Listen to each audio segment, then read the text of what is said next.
بہن کو بھی بلوایا جاتا ہے کہ ہم اپنے والد کی جو وراثت ہے اسے تقسیم کیا جا رہا ہے، بانٹا جا رہا ہے، تو کیا آپ بھی بہن سے پوچھا جاتا ہے کیا تم بھی حصہ لو گی؟ تو بہن وہاں آزمائش میں ہوتی ہے. جب بھائی اپنے بہنوں سے جب پوچھتے ہیں کہ کیا والد کی وراثت میں سے، والد کی پراپرٹی میں سے کیا تم بھی حصہ لو گی، تو وہاں بہنوں کے لیے آزمائش ہو جاتی ہے. وہ آزمائش یہ ہوتی ہے کہ اگر بہن اپنے والد کی وراثت میں سے اپنا حصہ لے لیتی ہے تو اس کے سگے بھائی اس سے رشتہ توڑ دیتے ہیں. حیرت کی بات ہے، وہ اپنے والد کی جس طرح آپ کا باپ ہے، اسی طرح آپ کی بہن کا بھی وہ باپ ہے. جس طرح آپ کا حق ہے اس کی وراثت میں باپ کی، اسی طرح اس کو آپ کی بہن کا بھی آپ کے والد کی وراثت میں برابر حق ہے. لیکن یہ حیرت کی بات ہے، عجیب بات ہے، اگر بھائی حصہ لے لے کوئی مسئلہ نہیں، لیکن اگر وراثت میں سے بہن حصہ لے لے تو اس سے رشتہ توڑ دیا جاتا ہے.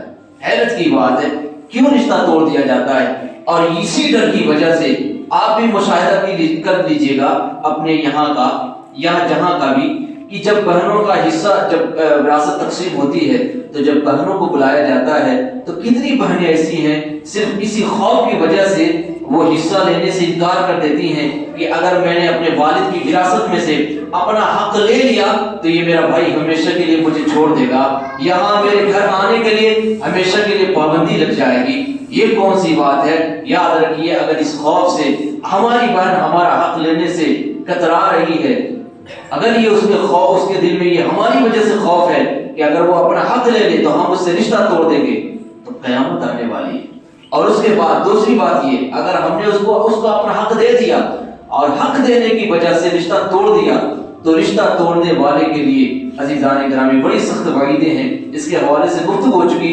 ایک آپ کو ماحول کے اعتبار سے گزری ہوئی ایک آپ کو بات بتاؤں. وہ اپنی بہن، ایک شخص تھا، جب اس کا انتقال ہوا تو اس کی بہن بھی اس کے جنازے میں شریک ہوئی. عورت بھی اس کی بہن نے بھی اس کے ساتھ جنازے میں جانے کا اظہار کیا اور وہ اپنے بھائی کے ساتھ جنازے میں گئی. اور جب تدفین وغیرہ سے سب فارغ ہو گئے، فرصت لے لیے، تو وہ بلند آواز سے وہ خاتون اسی قبرستان میں کہتی ہے، حاضرین کے مجمع میں، تمام حاضرین کی موجودگی میں کہتی ہے بلند آواز سے، اے میرے کریم رب عزوجل، اب یہ میرا بھائی تیرے سپرد ہے، تو عادل ہے، تو احکم الحاکمین بھی ہے، اے مولا عزوجل. نہایت توجہ کے ساتھ یہ جملہ سنیے گا عزیزان گرامی. اس کی بہن نے کہا کہ مولا عزوجل، جس طرح اس نے مجھے، مولا تو اسے اپنی رحمت سے محروم رکھنا. اور اس کی بہن قبرستان میں کہہ رہی ہے، مولا اسے تو اپنی رحمت سے ایسے محروم رکھنا جیسے اس نے مجھے میرے والد کی وراثت سے 30 سال تک محروم رکھا ہے. سوچیں، اگر ہم میں سے کسی کی بہن نے جس کا حق ادا نہیں کیا، مرنے کے بعد اگر وہ یہ کلمات کہہ دے، مولا اسے تو بھی ویسے ہی محروم رکھ جیسے اس نے میرے والد کی وراثت سے مجھے محروم رکھا ہے، اس کے بعد کیا ہوگا؟ اب وہ جس لڑکی نے اپنے بھائی کے لیے یہ کلمہ کہا، جس طرح مولا اس نے میرے والد کی وراثت سے مجھے محروم رکھا ہے، اسے تو اپنی رحمت سے محروم ویسے ہی رکھ. آپ ذرا تصور کریں، اب اس بندے کے پاس چاہے جتنے بھی نیکیاں ہوں، چاہے جتنے بھی حسن اخلاق ہوں، چاہے جتنے بھی اس نے حج و عمرہ کیا ہو، چاہے اس نے جتنی بھی مساجد تیار کی ہو، چاہے اس نے جتنے بھی نیک اعمال کیے ہو، قیامت کے میدان میں رب تعالیٰ اسے اس وقت تک معاف نہیں فرمائے گا جب تک قیامت کے میدان میں اس کی بہن اسے معاف نہیں کر دیتی، جب تک قیامت کے میدان میں اس کی بہن اس کے حق سے بری نہیں کر دیتی. جب تک اس کی بہن قیامت کے میدان میں معاف نہیں کرے گی، اس کا حشر ہو ہی نہیں سکتا. اس کے پاس چاہے جتنی بھی نیکیاں ہوں، اس کی نیکیاں کچھ بھی اس کا اس وقت تک فائدہ نہیں دے سکتی جب تک قیامت کے میدان میں اس کی بہن اسے معاف نہ کر دے. اگر دنیا میں بھی معاف کر دے تو بہت اچھی بات، اگر بنا معاف کیے اس کی بہن بھی انتقال کر گئی تو قیامت کے میدان میں جب تک اس کی بہن معاف نہیں کرے گی، عزیزان گرامی، تو ہم کو بھی تصور کرنا چاہیے، ہم کو بھی خیال کرنا چاہیے، ہم کو بھی اپنا محاسبہ کرنا چاہیے. کہیں ہم نے بھی تو کسی کا حق نہیں دبا لیا، کہیں ہم نے تو اپنے بھائی کا حق قسم نہیں نہ کر لیا، کہیں ہم نے بھی تو اپنی بہن کا حصہ نہیں نہ مار لیا. اگر ایسا ہم پر کسی کا حق باقی رہ گیا ہے، ابھی زندگی غنیمت ہے، آئے اس سے جس کے بھی سپرد ہمارا حق باقی ہو اپنا حق ادا کر لیں اس سے پہلے کی موت آ جائے۔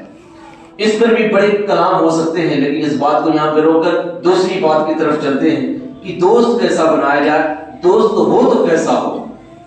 عزیزان گرامی، یہاں پہ دیکھیں جہنم میں بہت سارے ایسے ہوں گے جن سے پوچھا جائے گا کہ کس وجہ سے جہنم میں آئے، تو وہ کہیں گے کہ ہم اپنے دوست کی بری صحبت کی وجہ سے ہم کو جہنم میں ڈال دیا گیا۔ یعنی جہنم میں ایک تعداد ایسی ہوگی جو صرف برے دوست کی وجہ سے جہنم میں ڈالی جائے گی۔ تو دوست ہونا کیسا چاہیے؟ آپ یہاں دیکھیے، مولا علی سے کسی نے پوچھا دوست کیسا ہونا چاہیے؟ مولا علی سے کسی نے پوچھا اے علی المرتضیٰ، مولا علی شیر خدا، جو مصیبت میں کام آئے وہ دوست ہے؟ سائل نے پوچھا مولا علی جو مصیبت میں کام آئے کیا وہ دوست ہے؟ آپ نے فرمایا جو مصیبت میں کام آئے وہ دوست نہیں ہے، جو مصیبت ہی نہ آنے دے وہ دوست ہے۔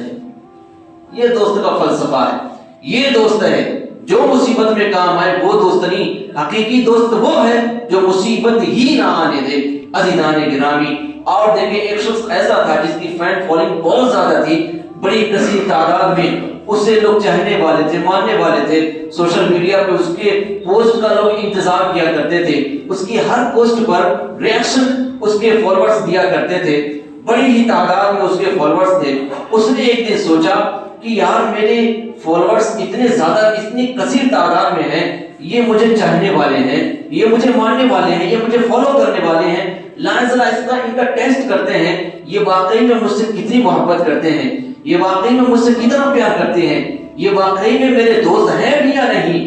تو عزیزان گرامی، اس نے اپنی سائٹ پہ، سوشل میڈیا پہ اس نے اپنی ہی موت کی خبر شائع کر دی۔ اس نے اپنے ہی پیج پہ، اپنے ہی سوشل میڈیا کے پیج پر اس نے خبر پھیلا دی کہ فلاں شخص کا انتقال ہو گیا اور فلاں جگہ اس کا جنازہ ہے۔ اب وہ بتائی ہوئی جگہ پہ بیٹھ گیا، اب وہ اس انتظار میں تھا کہ میری فین فالوئنگ تو بہت کثیر تعداد میں ہے، اب یہاں میرے چاہنے والوں کا جھگڑا جم جائے گا، اب یہاں میرے چاہنے والوں کی ایک کثیر تعداد جمع ہو جائے گی، یہاں پر میرے چاہنے والوں کا ہجوم لگ جائے گا۔ لیکن اس کا بیان ہے عزیزان گرامی کہ دن گزرے، وقت بے پناہ گزر گیا، لیکن میری بوڑھی ماں کے علاوہ کوئی اور نہیں آیا۔ اس نے کہا ہزاروں لاکھوں کی تعداد میں میرے فالوورز تھے، لیکن جب میں نے اپنی موت کی خبر دی تو اس میں سے کوئی نہیں آیا، اگر کوئی آیا تو صرف میری بڑی ماں آئی۔ تو ایسے ہزاروں لاکھوں فالوورز سے کچھ نہیں ہونے والا، ہر اربوں کی تعداد میں اگر ایسے دوست ہوں تو کوئی فائدہ نہیں ملنے والا۔ ہزار نہیں بلکہ ایک ہی دوست ہو لیکن مخلص دوست ہو تو وہ ہزار دوستوں سے بھی افضل اور بہتر ہے۔ دوست ہونا کیسا چاہیے؟ کیسا دوست ہونا چاہیے؟ مخلص دوست ہونا چاہیے۔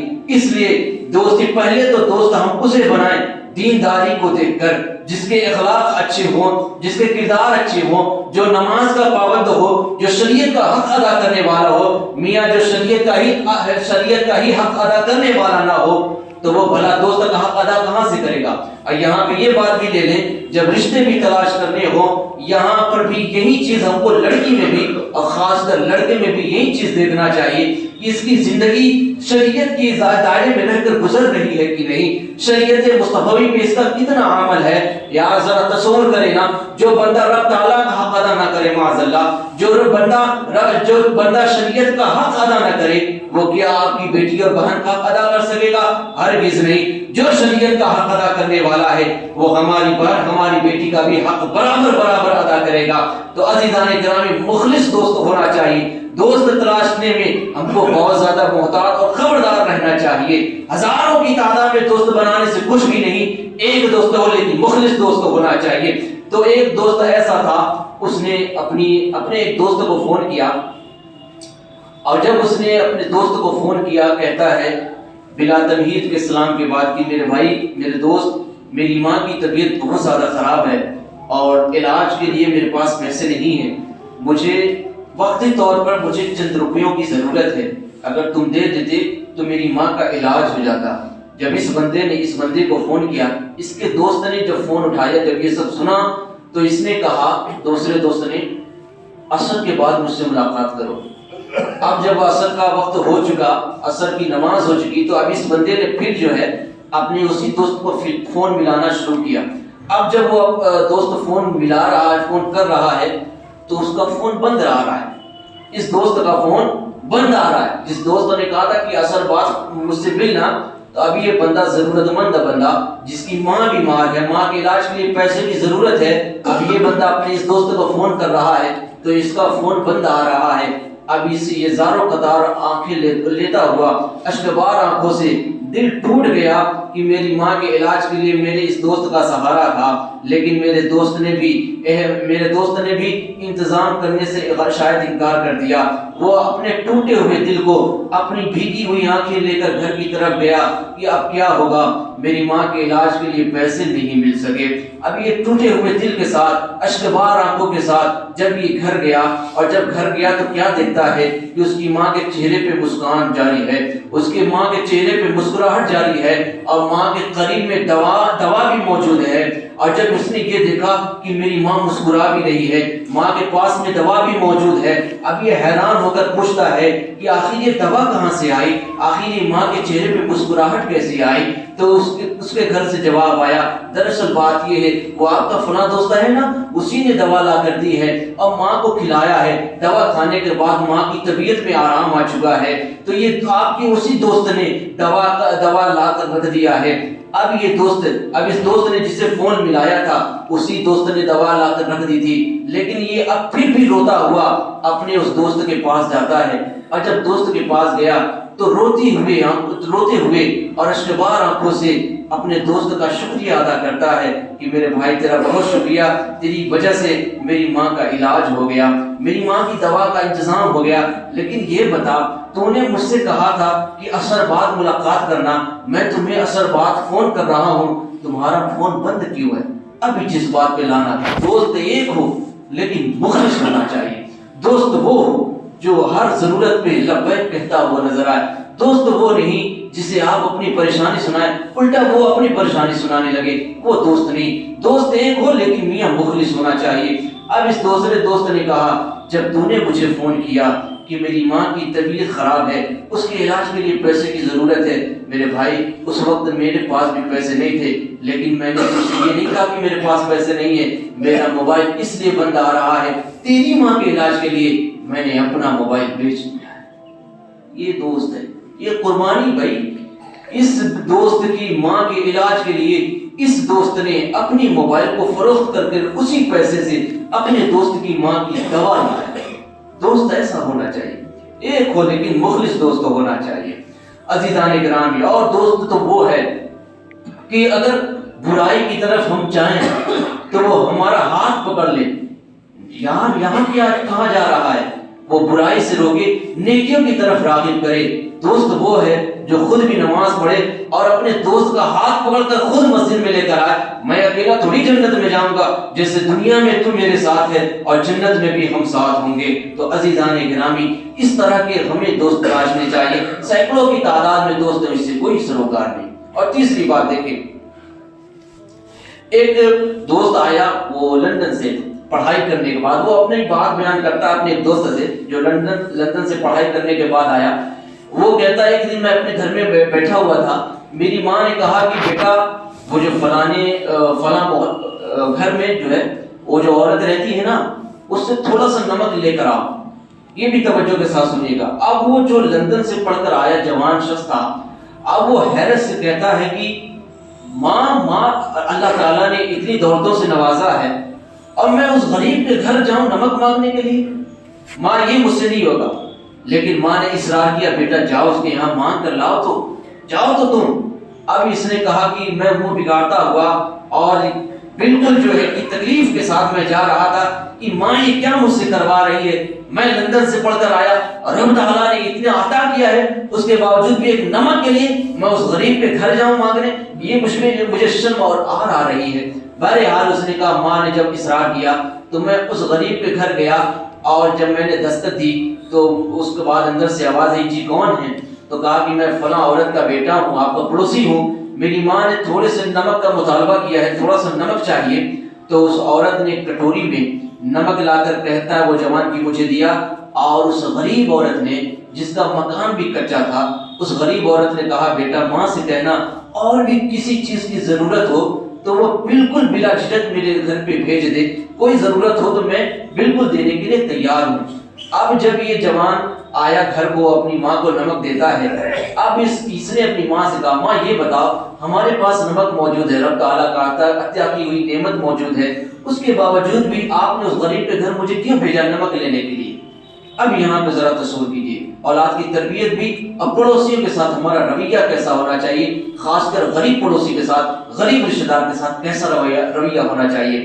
اب اس کی ماں نے کہا بیٹا دراصل بات یہ ہے وہ ہمارے محلے کی بہت غریب عورت ہے، بہت غریب عورت ہے، دراصل جب تو پڑھنے گیا تھا نا لندن کو تو وہ اپنے بچے کو ہمارے گھر بھیجا کرتی تھی کسی ضرورت کو کے سامان کے لیے، کبھی سالن کے لیے، کبھی کسی کے لیے وہ اپنے بچوں کو بھیجا کرتی تھی، لیکن اس کو جو غریب ہے نا اس کے اندر اس کا ضمیر زندہ ہے تو اس کو بہت شرم آنے لگی، اسے بہت زیادہ عار آنے لگی، اسے بہت تکلیف ہونے لگی کہ میں اس امیر کے گھر جاتی ہوں مانگنے میں، اسے حیا آنے لگی، شرم آنے لگی۔